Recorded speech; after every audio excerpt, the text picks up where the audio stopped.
నమస్తే వార్తలకి స్వాగతం. వివరాల్లోకి వెళితే అమరావతిలోని రాష్ట్ర సచివాలయంలో ముఖ్యమంత్రి చంద్రబాబు నాయుడు అధ్యక్షతన 16వ రాష్ట్ర స్థాయి పెట్టుబడుల ప్రోత్సాహక బోర్డు సమావేశం ప్రారంభమైంది. మంత్రులు నారా లోకేష్, కె అచ్చెన్నాయుడు, అనగాని సత్యప్రసాద్, టీజీ భరత్, గొట్టిపాటి రవికుమార్ సమావేశంలో పాల్గొన్నారు.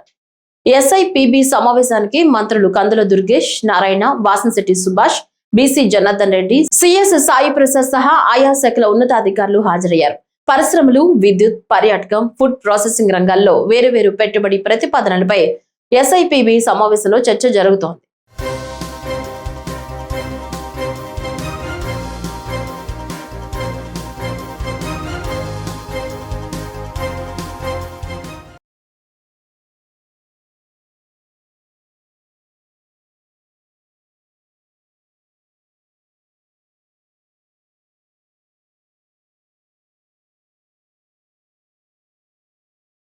నీటి సంరక్షణ ప్రతి ఒక్కరి బాధ్యత అని ఉప ముఖ్యమంత్రి పవన్ కళ్యాణ్ పేర్కొన్నారు.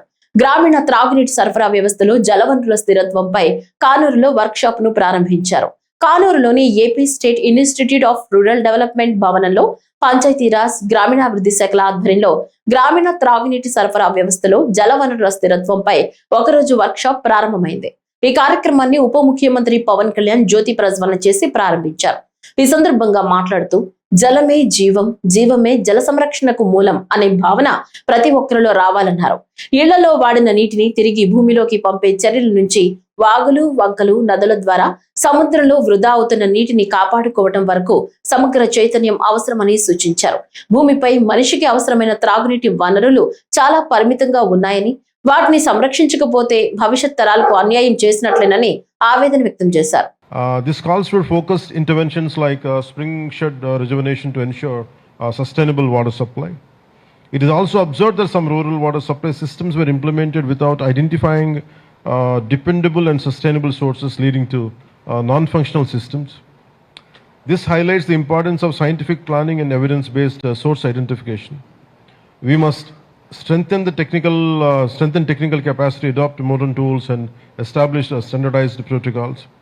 Equally important is community participation, and sustainable water management cannot be achieved without people's involvement. This workshop assumes great significance in the context of Jal Jeevan Mission 2.0, which now focuses on long-term water security and sustainable service delivery. In this regard, I acknowledge the vision of the Honorable Prime Minister Shri Narendra Modi ji and the guidance of the Honorable Union Minister for Jal Shakti Shri C.R. Patil ji. I also convey my regards to the Honorable Chief Minister Shri Nara Chandrababu Naidu Garu for prioritizing sustainable water management in the state. Aligned with these efforts, the government of Andhra Pradesh has launched a 100-day water conservation drive from 6th April to 14th July 2026, focusing on groundwater recharge, rainwater harvesting, and aquifer management, and with active community participation. As our traditional wisdom teaches us, Prakriti Samatulyate Jivanadharam. Balance of nature is the foundation of life. Protecting our water resources is central to maintaining that balance. Let this workshop be a platform for actionable outcomes. I request all participants, all the eminent individuals and erudites here in the chosen fields, I request you all to actively engage, share experiences, and contribute practical solutions. Together, let us ensure sustainable water sources and safe drinking water for every rural household. Today, I would like to take all your thoughts and advices. I'll make sure it will be implemented. It will take that spirit to achieve whatever the actionable. We will make sure that it will be achievable, and we'll make sure it will be implemented at the ground level. We'll make sure that people will be great participants in this. As a Deputy Chief Minister and Panchayat Raj, Head of Panchayat Raj Minister, definitely I'll whatever the idea, whatever the suggestion you give us, it will be very keenly followed. It will be duly noted, and I'll make sure whatever the actionable plan you give us, I'll make sure that it will be implemented at the grassroots level. Thank you, sir. Thank you very much. Andhra Pradesh రాష్ట్ర శాశ్వత రాజధానిగా అమరావతి రూపుదిద్దుకుంటుందని, త్వరలోనే Vijayawada greater Vijayawada కావటం తథ్యమని Vijayawada parliament సభ్యులు కేశినేని శివనాథ్ తెలిపారు. విజయవాడలో ఆయన మాట్లాడుతూ అమరావతి రాజధానిగా పూర్తి స్థాయిలో పార్లమెంట్ లో ఆమోదం పొందిందని, విజయవాడ కూడా త్వరలోనే గ్రేటర్ విజయవాడ అవుతుందన్నారు. రాష్ట్ర ప్రజల ఆశలకు, ఆలోచనలకు, ఆకాంక్షలకు ప్రతిరూపం అన్ని ప్రాంతాల అన్ని వర్గాల ప్రజల ఆశీస్సులతో ప్రతి పౌరుడు గర్వించేలా ప్రజా రాజధాని నిర్మాణం అవుతుందని పేర్కొన్నారు. ఇది ఆంధ్రప్రదేశ్ ప్రజల విజయం, ముఖ్యంగా అమరావతి రైతుల విజయం అని అన్నారు. మా రాజధాని అమరావతి అని ప్రతి తెలుగువాడు గర్వంగా చెప్పుకునే రోజులు వచ్చాయని అన్నారు. Strong feeling of Andhra Pradesh, people of Andhra Pradesh. So, with the help of farmers of Amaravati and our beloved and our honorable Chief Minister Nara Chandrababu Naidu Garu and our honorable Prime Minister Narendra Modi Garu and our Deputy CM our Deputy CM Pawan Kalyan Garu, with their help, the people of Andhra Pradesh are going to get a wonderful, beautiful capital, that is Amaravati, which we proudly call it as Amaravati. Amaravati is not only a capital, but it will be a financial hub to the throughout for Andhra Pradesh. Our beloved Chief Minister, every time he speaks about the financial capital. So to construct a capital is not to construct a 4 buildings. It has to support the state with the financial support, and as well as we have given promise to the people of Andhra Pradesh that we are going to give 20 lakh jobs for the youth. So for the next generation of youth, the Amaravati is going to be the main source like Hyderabad. In the combined state of Andhra Pradesh, the Amaravati is going to be the hub for youth, mainly with the our youth leader Nara Lokesh ji and Chandrababu Naidu Garu making, and Pawan Kalyan Garu making it as a financial hub, and also it will be a center for quantum computing and service sector industry. Amaravati will be surrounded by the service industry, and also tourism is our main concept to develop Amaravati. So the people of India are proud to have Amaravati as one of the best cities in the world.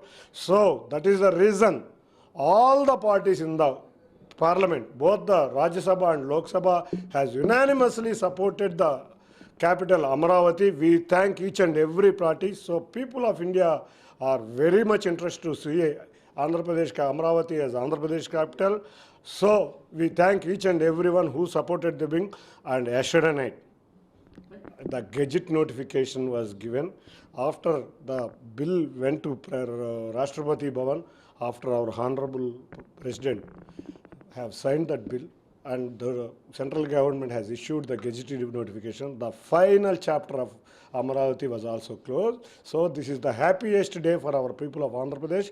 We once again thank the President of India for making it possible within few hours. You can see even in Lok Sabha and Rajya Sabha also, within 12:15 the bill was submitted in Lok Sabha, and from 12:15 all the people have agreed to debate on Amaravati bill. So that is the double engine Sarkar's commitment towards the people and also towards Amaravati. Thank you. Visakha Rishikonda భవనాల వినియోగంపై రాష్ట్ర ప్రభుత్వం ఏర్పాటు చేసిన cabinet sub committee 5వ సమావేశం ఈ రోజు జరిగింది. అమరావతిలోని రాష్ట్ర సచివాలయంలో జరిగిన ఈ సమావేశంలో గత 4 భేటీల్లో తీసుకున్న నిర్ణయాలపై చర్చ కొనసాగింది. మంత్రి కందుల దుర్గేష్ తో పాటు మంత్రులు పయ్యావుల కేశవ్, డోలా శ్రీ బాల వీరాంజనేయ స్వామి వర్చువల్ గా పాల్గొన్నారు. విశాఖపట్నంలోని రిషికొండ ప్యాలెస్ ను ప్రజల సందర్శనకు అనుమతించడంతో పాటు ప్రభుత్వానికి ఆదాయ వనరుగా మార్చే దిశగా చర్చలు జరిగాయి అని రాష్ట్ర పర్యాటక శాఖ మంత్రి కందుల దుర్గేష్ ఈ సందర్భంగా తెలిపారు. సిఆర్జెడ్ నిబంధనల ప్రకారం హిల్ టాప్ పైన 2400 చదరపు మీటర్లు, కొండ కింద మరో 2400 చదరపు మీటర్లు, మొత్తంగా 4800 చదరపు మీటర్ల భూమి అందుబాటులో ఉన్నట్లు కమిటీ గుర్తించిందని పేర్కొన్నారు.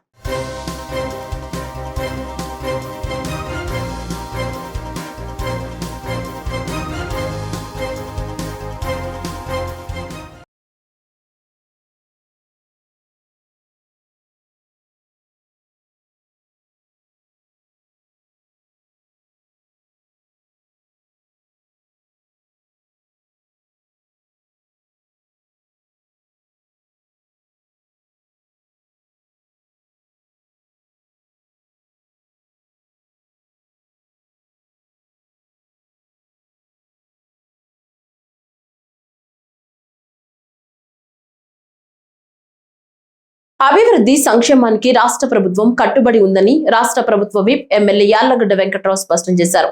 సోమవారం రాత్రి గన్నవరం మండలం సూరంపల్లి గ్రామంలో పర్యటించిన ఆయన పలు అభివృద్ధి కార్యక్రమాల్లో పాల్గొన్నారు. తొలుత సూరంపల్లి గ్రామంలో 21 లక్షల వ్యయంతో నూతనంగా నిర్మించిన శ్రీ గాంధీ మహర్షి ప్రాథమిక వ్యవసాయ సహకారి పరపతి సంఘం కేంద్రాన్ని ప్రారంభించారు. ఈ సందర్భంగా రైతులకు రుణాలు, ఎరువులు, విత్తనాలు సులభంగా అందించడం ద్వారా సహకార రంగాన్ని బలోపేతం చేయడమే ప్రభుత్వ లక్ష్యమని తెలిపారు. ఈ కేంద్రం రైతులకు సమర్థవంతమైన సేవలు అందించేందుకు దోహదపడుతుందని పేర్కొన్నారు. అనంతరం గ్రామంలో నిర్వహించిన ప్రజా దర్బార్ కార్యక్రమంలో పాల్గొని నియోజకవర్గంలోని వివిధ ప్రాంతాల నుంచి వచ్చిన ప్రజల అర్జీలను స్వయంగా స్వీకరించారు. ప్రతి సమస్యను క్షుణ్ణంగా పరిశీలించి తక్షణ పరిష్కారానికి చర్యలు తీసుకోవాలని అధికారులను ఆదేశించారు. గ్రామంలో గ్రీవెన్స్ డే ఏర్పాటు చేస్తే దాదాపు 360 పైబడి అప్లికేషన్ వచ్చిన పరిస్థితి. ఈ రాష్ట్రంలోనే 3వ స్థానంలో 7,500 గ్రీవియన్స్లతో గ్రీవియన్స్లు పరిశీలించిన ఈ నియోజకవర్గ అధికారులందరికీ, అది రెవెన్యూ డిపార్ట్మెంట్ కానీ అన్ని డిపార్ట్మెంట్, మండల డెవలప్మెంట్ ఆఫీసర్ కానీ స్పెషల్ ఆఫీసర్ కానీ all department right from the all over the government department అందరినీ అభినందిస్తూ ఈ 360 అప్లికేషన్స్ కూడా యాక్షన్ టేకన్ రిపోర్ట్ ఇస్తారు. ఒక వారం 10 రోజుల్లో పని అయిపోతే చేసిస్తారు. అలాగే ఈ గ్రామంలో చంద్రబాబు నాయుడు గారు ఈరోజు ఏదైతే ముఖ్యమంత్రి గారు తాడిపత్రిలో ప్రారంభించారో దాన్ని సూరంపల్లి వేదికగా 92 ఎకరాల చెరువుని డీసిల్ చేద్దామని అక్కడ పనులు ప్రారంభించాం. గతంలో ఈ నియోజకవర్గంలో అక్రమ మట్టి దోపిడీ జరిగింది. తాడి చెట్లు లోతు ఉన్న చెరువులు కూడా చాలా ఉన్న పరిస్థితి. ఆ రోజున ప్రజలు గమ్ముగా ఉండబట్టి ఎవరో దాని మీద స్పందించకపోవడం వల్ల ఈ నియోజకవర్గంలో 34 మంది పిల్లలు దుర్మరణం పాలు కావాల్సిన పరిస్థితులు చోటు చేసుకోవడం బాధాకరం. రాబోయే కాలంలో ఇరిగేషన్ ట్యాంకులు ఎన్ని ఉన్నాయి, పంచాయతీ ఏమున్నాయని అన్ని రిపోర్ట్ 3 రోజులు ఇమ్మని అడిగే అధికారులు ఇందాక. అది వచ్చిన తర్వాత యాక్షన్ ప్లాన్ రిపోర్ట్ చేసి ఒక అంచనాకు వచ్చి ఏ గ్రామంలో అయితే ఎక్కువ తవ్వేశారో ఆ గ్రామం చెరువులను అంటుకోకుండా వాటికి ఫెన్సింగ్ వేపిద్దామని కూడా వాళ్ళ ప్రభుత్వం చాలా డబ్బులు ఖర్చు పెట్టాల్సిన పరిస్థితి. మీరు సాక్ష్యంగా చూసిన ఊళ్ళల్లో ఆ రోజు చెరువులో మట్లు అమ్ముకుని డబ్బులు సంపాదించుకుని పందికొక్కులా తింటా మీరు కూర్చొని చూస్తే ఇవాళ వాటికి ఫెన్సింగ్ వేయటానికి కూడా ప్రభుత్వం దగ్గర డబ్బులు లేవని చెప్పే పరిస్థితులు ఉండటం చాలా బాధాకరం. కానీ ఏదైతే చెరువులు తవ్వచ్చో ఇవాళ సూరంపల్లి గ్రామంలోనే 3-4 అర్జీలు వచ్చినాయి. ఒకటి 7 ఎకరాల చెరువుని, ఒకటి 18 ఎకరాల చెరువుని. గతంలో చెరువుకి ఎంఆర్ఓ పర్మిషన్ కూడా ఎంఆర్ఓ గారు ఇచ్చిన పరిస్థితి. ఈ చెరువులన్నింటినీ చెరువులు ఎంత లోతు ఉండాలో బై నామ్స్ ప్రకారం అంతవరకు తవ్వి గ్రామస్తులకి, రైతు సోదరులకి, రైతు కూలీలకి రెక్కడిదే కాకుండా కొన్ని బీసీ, ఎస్సీ సోదర సోదరీమణులకి ఫ్రీగా మట్టిచ్చి ఏర్పాటు చేస్తాం. ఆ లోడింగ్ దగ్గర ఏదో కామన్ కొంత ఖర్చు పెడతానికి దాని ఖర్చులు కానీ ట్రాక్టర్ కిరాయితోనే మట్టి ఏర్పాటు చేస్తాం. రాబోయే కాలంలో మట్టి నేను ఆపానని చెప్పి కొంతమంది బుద్ధి తక్కువ వారికి పెద్ద మనుషులకు చెప్పదలుచుకున్నా, నేను ఆపల. మట్టి పోయిన సంవత్సరం కూడా జీవో ఇస్తే, ఇదే ఎంఆర్ఓ జీవో ఇస్తే చాలామంది రైతులు తోలుకున్నారు. మళ్ళీ ఇప్పుడు ప్రభుత్వం 100 రోజుల ప్రణాళిక చేపట్టింది. వాళ్ళ నుంచి ప్రారంభించాం. రాబోయే 100 రోజుల్లో ఏ గ్రామంలో అయితే చెరువులు ఉన్నాయో చెరువులు అన్యాక్రాంతం చేసిన వాళ్ళు ఈవెన్ ఏ పార్టీ అయినా చూడొద్దు. సుప్రీంకోర్టు గైడ్ లైన్స్ ప్రకారం చెరువులు కొట్టేయమని చెప్పా. ఎవరు ఆక్రమించినా ఆక్రమణదారులు శిక్షార్హుడే. దొంగతనం కన్నా మించిన నేరంగానే భావిస్తున్నాం. నంద్యాల జిల్లా శ్రీశైలంలో అష్టాదశ శక్తి పీఠాల్లో ఒకటిగా విరాజిల్లుతున్న శ్రీశైలం మహాక్షేత్రంలో శ్రీ భ్రమరాంబికాదేవి అమ్మవారికి వార్షిక కుంభోత్సవం ఘనంగా నిర్వహించారు. చైత్రమాసంలో పౌర్ణమి తర్వాత వచ్చిన మంగళవారం సందర్భంగా భ్రమరాంబికాదేవికి ఆలయంలో నవావరణ, త్రిశతి, ఖడ్గమాల, అష్టోత్తర శతనామ కుంకుమ పూజ, జప పారాయణలను నిర్వహించారు. ఆచారాన్ని అనుసరించి ఈ పూజలన్నీ అర్చకులు ఏకాంతంగా నిర్వహించారు. తరువాత అమ్మవారి ఆలయ ముందు భాగంలో రజకుని చేత ముగ్గు వేయించి శ్రీ భ్రమరాంబ దేవి అమ్మవారికి మొదటి విడత సాత్విక బలిగా వందల సంఖ్యలో గుమ్మడికాయలు, కొబ్బరికాయలను, నిమ్మకాయల సాత్విక బలిగా ఆలయ యువ శ్రీనివాసరావు దంపతులు, ట్రస్ట్ బోర్డు మెంబర్లు, అర్చకులు, భక్తులు సమర్పించారు. అయితే సాయంత్రం మల్లికార్జున స్వామికి మహా మంగళహారతి అనంతరం అమ్మవారి ఉగ్ర రూపం స్వామిపై పడకుండా లింగ రూపాన్ని పెరుగన్నం, ఉల్లిపాయలు, జీలకర్ర, శుంఠి భక్షాలతో కప్పివేశారు. అలానే సాయంత్రం అమ్మవారికి ఆలయ ప్రకారం బయట ముఖమండపం ముందు అన్నం రాశిగా పోసి అమ్మవారికి నైవేద్యం సమర్పిస్తారు.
ప్రధానమంత్రి ఇంటర్న్షిప్ ప్రోగ్రామ్ కు ఆన్లైన్ పోర్టల్ విధానం ద్వారా దరఖాస్తులను ఆహ్వానిస్తున్నట్లు తిరుపతి జిల్లా నైపుణ్యాభివృద్ధి అధికారి ఆర్ లోకనాథం తెలిపారు.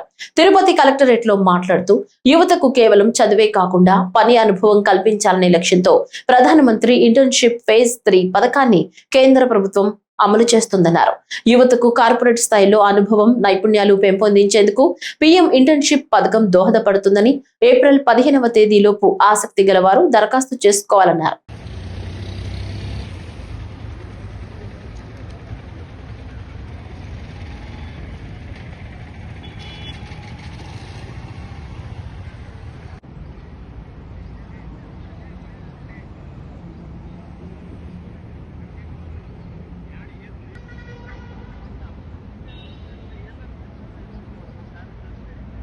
చేయాలంటే అసలు చిన్న చేస్తే మంచి మంచి ప్రాజెక్టులు చేయాలి చేస్తే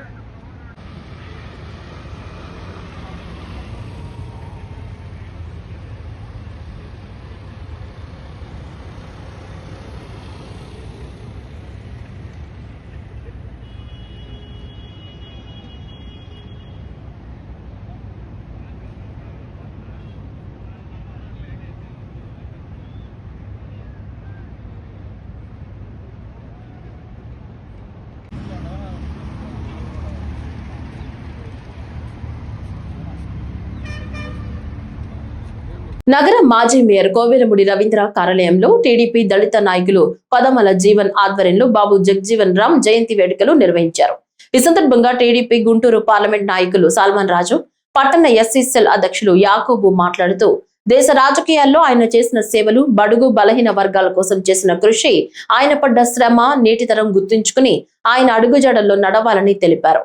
ఈ కార్యక్రమంలో టీడీపీ సీనియర్ నాయకులు, మాజీ కార్పొరేటర్లు తదితరులు పాల్గొని నివాళులు తెలిపారు.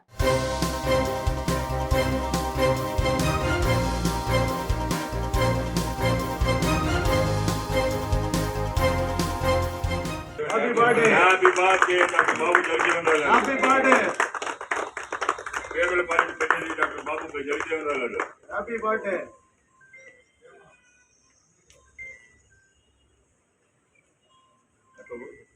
ఇంటే ఉన్నామా మాట్లాడుతున్నాను డైరెక్టర్ ఇద్దరు కనిపిస్తుంది.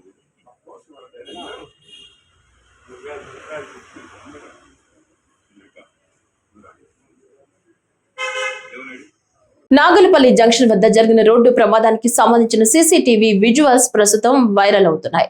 4 రోడ్ల కూడలిలో వాహనాలు అధిక వేగంతో రావటం వల్ల ప్రమాదం చోటు చేసుకున్నట్లు ఈ దృశ్యాల్లో స్పష్టమవుతోంది. స్థానికులు చెప్తున్న వివరాల ప్రకారం ఈ జంక్షన్ వద్ద సరైన ట్రాఫిక్ నియంత్రణ చర్యలు లేకపోవడం ప్రమాదాలకు కారణమవుతుంది.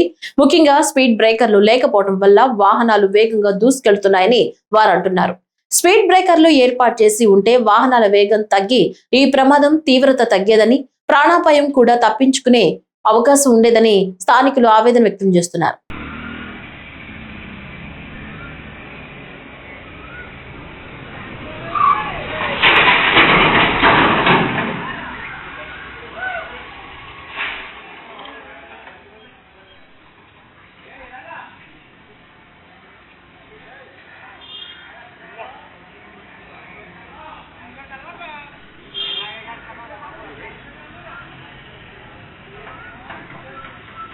విజయవాడలో టికెట్ వివాదం ఉద్రిక్తతకు దారితీసింది. విజయవాడ నుంచి విసన్నపేటకు వెళుతున్న ఆర్టీసీ బస్సులో కండక్టర్ పై ఓ మహిళ దాడి చేసిన ఘటన కలకలం రేపుతోంది.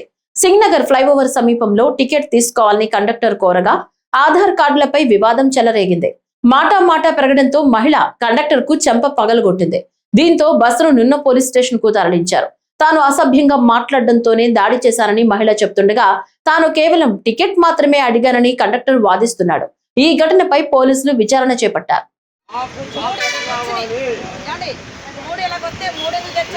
ఏంటంటే అన్నారేంటంటే పాప స్కూల్లో ఉంది మా 2 సార్ అంటే ఏంటి నువ్వు మూడిచ్చావన్నా ఏంటి అనేసరికి నీకు కొట్టాను సార్ కొట్టలేదు ఏమి అంటాను తప్ప సార్ నన్ను ఎందుకన్నా ఏమైనా పెళ్ళా అన్నా నీ మొగుడికి నువ్వు అన్నం పెడుతున్నావో లేదో నీ మొగుడు నీతో ఎదుగుతున్నాడో లేదో ఈ మాటలన్నీ ఎందుకు సార్ నా మొగుడు జోలి వాళ్ళు 3 కార్డులు తీస్తారండి ఆధార్ కార్డులు ఎవరైతే ముగ్గురు ఎవరండి ఇద్దరు అన్న 3 ఎందుకు ఇచ్చామంటే అట్లా అలా అయ్యేసరికి ఏంటమ్మా ఇద్దరుంటే ముగ్గురు ఎందుకు కార్డులు ఇస్తారమ్మా ఏమా అంటే నన్ను ఏమా అంటావని కొట్టి కబల్ చెప్పు తీసి కొట్టపోయిందండి ఒక దెబ్బ వేసి మళ్ళీ చెప్పు తీయిపోయింది పక్కన లాక్కుంది ఇక ఇక్కడ స్టేషన్ తీసుకొచ్చి కేసు పెట్టారు. ఎక్కడి నుంచి ఎక్కడికి వెళ్తాను సర్వీసు? విజయవాడ నుంచి విస్తానపేట సిటీ టెర్మినల్ 308 సర్వీస్ నెంబర్. మీ పేరండి? బి శ్రీనివాసరావు. మత్తు పదార్థాలకు దూరంగా ఉండాలనే అవగాహన పెంచేందుకు తిరుపతిలో పోలీసులు విద్యార్థులు కలిసి సైకిల్ యాత్ర నిర్వహించారు. Dandi march 2.0 drug free Andhra Pradesh mission లో భాగంగా నిర్వహించిన ఈ ర్యాలీ తిరుపతి సబ్ డివిజన్ లోని గాంధీ విగ్రహం వద్ద ప్రారంభమైంది. డ్రగ్స్ వద్దు bro, no drugs no tension, ఇదే మీ సక్సెస్ మంత్రం వంటి సందేశాలతో ఫ్లెక్సీ కార్డులు పట్టుకుని పోలీసులు విద్యార్థులు సైకిల్ ర్యాలీ నిర్వహించారు. డ్రగ్స్ రహిత సమాజం నిర్మాణానికి ప్రతి ఒక్కరూ బాధ్యతగా ముందుకు రావాలని, ఒక అడుగు మనం వేస్తే సమాజంలో పెద్ద మార్పు సాధ్యమని పిలుపునిచ్చారు.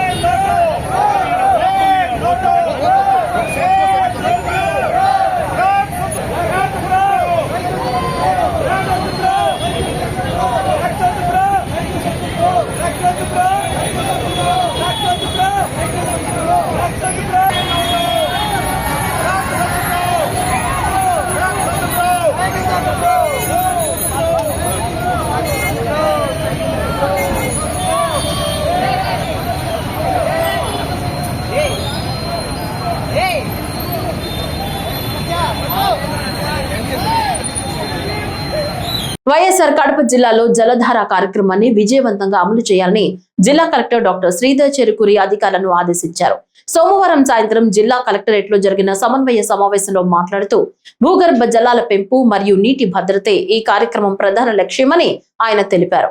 ఏప్రిల్ 6 నుంచి జూలై 14 వరకు 100 రోజుల కార్యాచరణ ప్రణాళికతో జలధార కార్యక్రమాన్ని నిర్వహించనున్నట్లు పేర్కొన్నారు. ఇందులో భాగంగా పనుల గుర్తింపు, మంజూరు, అమలు మరియు చివర్లో సమగ్ర రిపోర్టింగ్ చేపడతామని చెప్పారు. ఎంఐ ట్యాంకులు, సమ్మర్ స్టోరేజ్ ట్యాంకులు, ఫీడర్ ఛానళ్ల పునరుద్ధరణతో పాటు చెరువుల పూడికతీత, ఆక్రమణల తొలగింపు వంటి చర్యల ద్వారా నీటి నిల్వ సామర్థ్యాన్ని పెంచాలని సూచించారు. రైతుల పొలాల్లో ఫార్మ్ పండ్లు ఏర్పాటు చేయడం, ప్రతి బోర్వెల్ వద్ద రీఛార్జ్ నిర్మాణాలు ఏర్పాటు చేయడం ద్వారా ప్రతి నీటి బొట్టును సంరక్షించాల్సిన అవసరం ఉందన్నారు. గ్రామాల వారీగా వర్షపాతం, నీటి వినియోగంపై అవగాహన కల్పిస్తూ విలేజ్ వాటర్ ఆడిట్ నిర్వహించాలని అధికారులకు సూచించారు.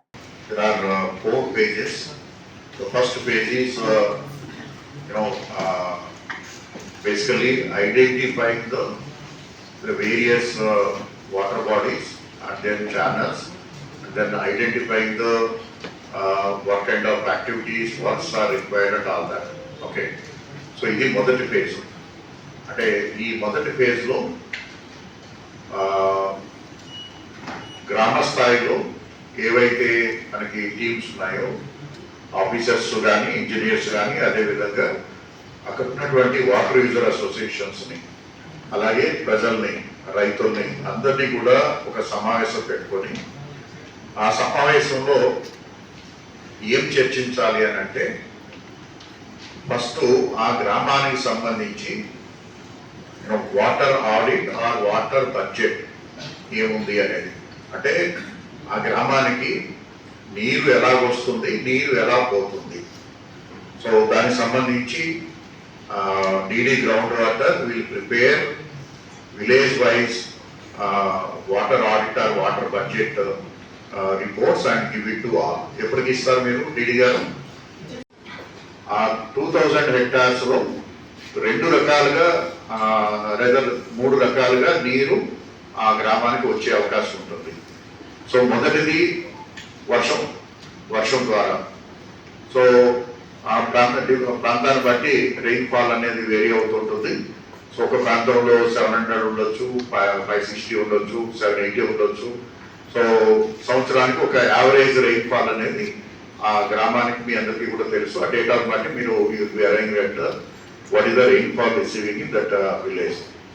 కడప జిల్లాలో నీటి భద్రతలో సాగునీటి సంఘాల పాత్ర అత్యంత కీలకమని వైఎస్ఆర్ కడప జిల్లా కలెక్టర్ డాక్టర్ శ్రీధర్ చెరుకూరి స్పష్టం చేశారు. రాష్ట్ర ముఖ్యమంత్రి నారా చంద్రబాబు నాయుడు నిర్వహించిన వీడియో కాన్ఫరెన్స్ లో పాల్గొన్న అనంతరం జిల్లా అధికారులతో కలెక్టర్ సమీక్ష నిర్వహించారు. జలమే సంపద, జలమే జీవనాధారం అనే సూత్రంతో నీటి సంరక్షణను ప్రతి ఒక్కరి బాధ్యతగా భావించాలని ఆయన సూచించారు. ఏప్రిల్ 6 నుంచి జూలై 14 వరకు నిర్వహించే జలధార కార్యక్రమంలో భాగంగా 100 రోజుల కార్యాచరణ ప్రణాళికను కట్టుదిట్టంగా అమలు చేయాలని అధికారులకు ఆదేశించారు. జిల్లాలో ఇప్పటికే అమలు చేసిన ఎన్టీఆర్ జలసిరి, నీరు చెట్టు, నీరు మీరు వంటి కార్యక్రమాలను మరింత బలోపేతం చేస్తూ నీటి వనరుల సంరక్షణపై దృష్టి సారించాలన్నారు.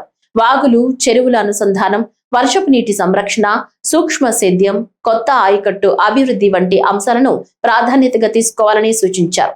సాగునీటి సంఘాలను పటిష్టం చేసి భూగర్భ జలాల పెంపుపై ప్రత్యేక చర్యలు తీసుకోవాలని తెలిపారు.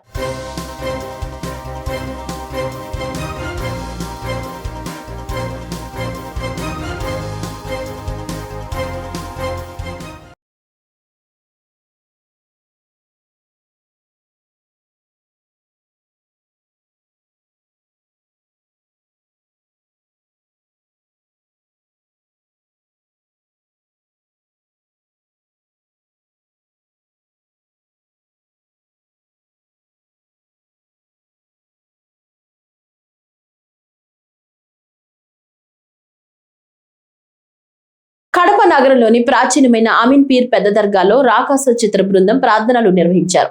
దర్గా వద్దకు చేరుకున్న సినీ బృందానికి దర్గా ప్రతినిధులు స్వాగతం పలికి లోపలికి ఆహ్వానించారు. అంతకు ముందు వీరు నటించిన చిత్రం ప్రదర్శిస్తున్న కడప రాజా థియేటర్లోకి వెళ్లి అభిమానులతో కాసేపు ముచ్చటించారు. తర్వాత దర్గాకు చేరుకుని దర్గా మౌజర్ల వద్ద ప్రత్యేక ప్రార్థనలు నిర్వహించి దర్గా విశిష్టతను అడిగి తెలుసుకున్నారు. తాము నటిస్తున్న చిత్రాన్ని ఆదరిస్తున్న ప్రతి అభిమానికి రుణపడి ఉంటామని స్పష్టం చేశారు. నమస్కారం అండి. ఇక్కడ అమీన్ పీర్ దర్గాకి వచ్చాం. అమీన్ పీర్ దర్గాకి వచ్చాం కడపలో మా రాకాస మూవీ టీంతో పాటు. చాలా మంచిగా అనిపిస్తుంది.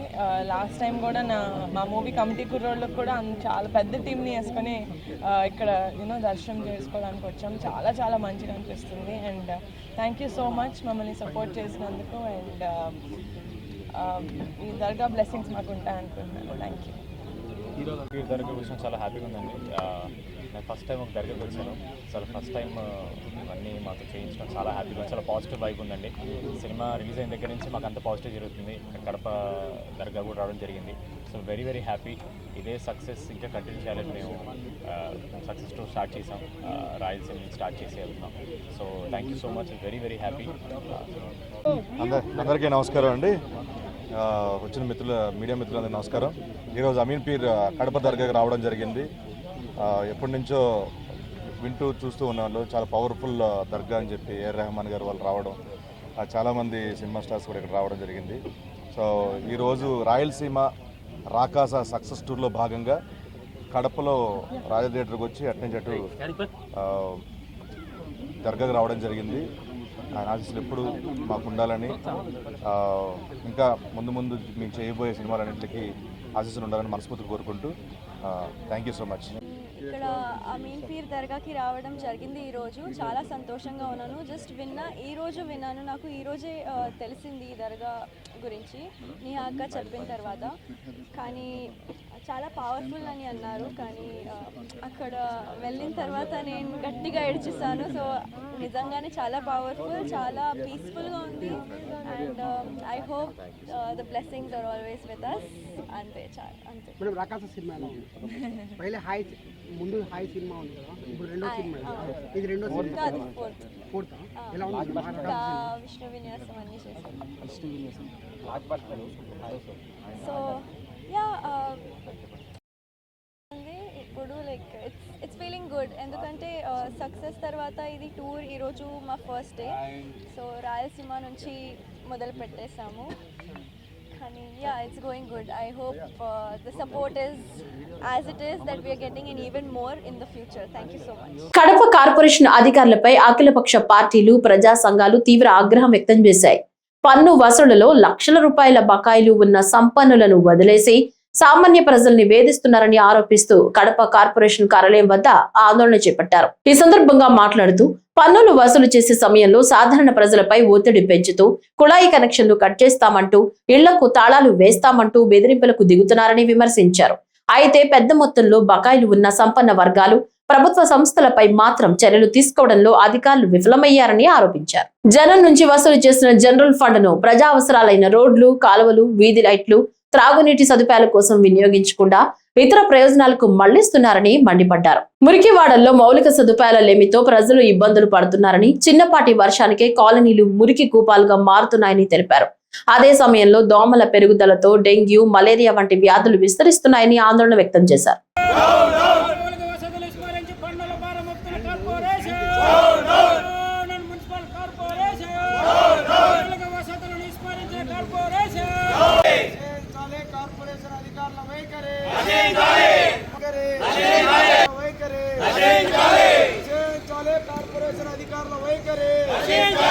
సంపన్నులను వదిలేసి పేదల దగ్గర అధిక పన్నులు వసూలు చేస్తున్న కార్పొరేషన్ అధికారుల వైఖరి. పన్ను చెల్లించలేదని వీధి కుళాయి కనెక్షన్లు కట్ చేస్తున్న నగరపాలక సంస్థ అధికారుల వైఖరి. కుళాయి కనెక్షన్లు కట్ చేస్తున్న నగరపాలక సంస్థ అధికారుల వైఖరి. పన్ను వసూలలో వివక్ష చూపుతున్న నగరపాలక సంస్థ అధికారుల వైఖరి. పన్నుల వసూలలో వివక్ష చూపు పాలక సంస్థ అధికారుల వైఖరి.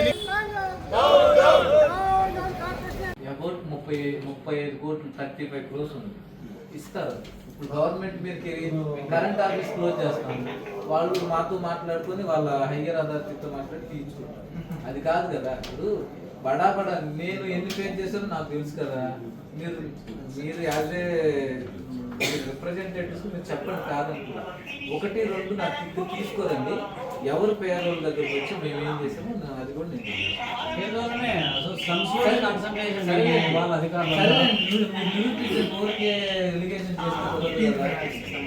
వైఎస్ఆర్ కడప జిల్లాలో సాగునీటి ప్రాజెక్టులకు సంబంధించిన R&R ప్రక్రియలో ఎలాంటి జాప్యం లేకుండా పరిహారం, పునరావాసం అందించాలని జిల్లా కలెక్టర్ అధికారులను ఆదేశించారు. ఈ రోజు ఉదయం కడప కలెక్టరేట్ లో జరిగిన సమీక్షా సమావేశంలో మాట్లాడుతూ ప్రాజెక్టుల విస్తరణలో భాగంగా భూసేకరణ, R&R ప్రక్రియలను వేగవంతం చేయాలని సూచించారు.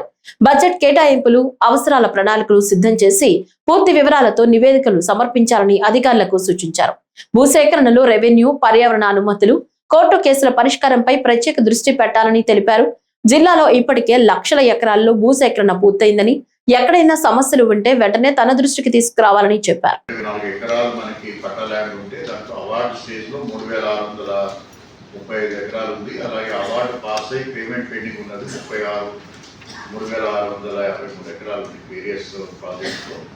దీంట్లో మేజర్ ప్రాజెక్టు రాజోలి రిజర్వాయర్ లో we have to get the clarity on the availability of the budget. So ఈ 2 కేటగిరీల్లోనూ మీరు ఎంత బడ్జెట్ కావాలి అనేది మీరు వర్కౌట్ చేసుకోండి. మీ ప్రాజెక్ట్స్ చేసి ఇమ్మీడియట్గా we need to send the proposals through the joint collector and collector to the special chief secretary irrigation for allotment of the budget. So I think what we can do is we can work out for this entire project wise ఎంత amount కావాలి, budget కావాలి. అలాగే దానికి proper head of account కూడా మీరు mention చేసుకోవాలి. Head of account irrigation department will give the head of account.